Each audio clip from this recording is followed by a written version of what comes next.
Philippe Moron, bonjour. Bonjour. Vous êtes banquier à Cergy. On dit souvent que les banques ne prêtent pas aux jeunes entrepreneurs. Alors, où en est-on sur la réalité? Comme vous dites, la réalité, parce qu'il y a le ressenti, puis il y a la réalité des chiffres.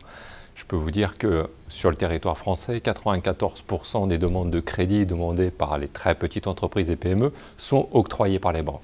Donc il nous faut travailler sur notre pédagogie, expliquer les choses pour les 6 autres pourcents. Pourquoi on ne les accompagne pas, pourquoi on ne les finance pas. Mais retenez d'abord les 94%. Justement, quand on dit que dans certains cas, on est amené à refuser des crédits, ça veut dire qu'on analyse quoi quand on est un banquier?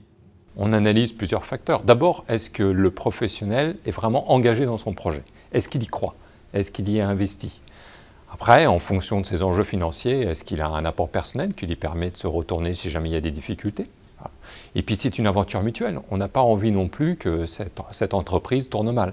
Donc c'est notre devoir de vérifier que la personne est bien consciente des risques, des dangers, voilà, et aussi des chances qu'elle peut saisir au travers de son projet.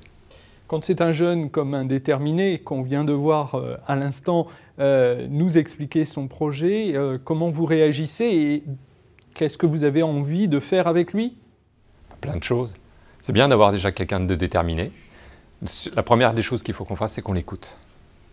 Qu'on comprenne bien quelles sont ses envies, quels sont ses besoins, et qu'on l'aide à se poser les bonnes questions. On est là pour le rassurer parce que c'est une aventure engageante. Voilà, c'est le cas de le dire, c'est un jeune engagé. Ça va conditionner le devenir de sa vie personnelle et professionnelle. Donc on se doit de lui poser les bonnes questions et de l'accompagner. Si vous aviez 3 mots pour qualifier la relation banque-PME? D'abord, c'est la confiance, c'est la transparence mutuelle et c'est l'engagement réciproque.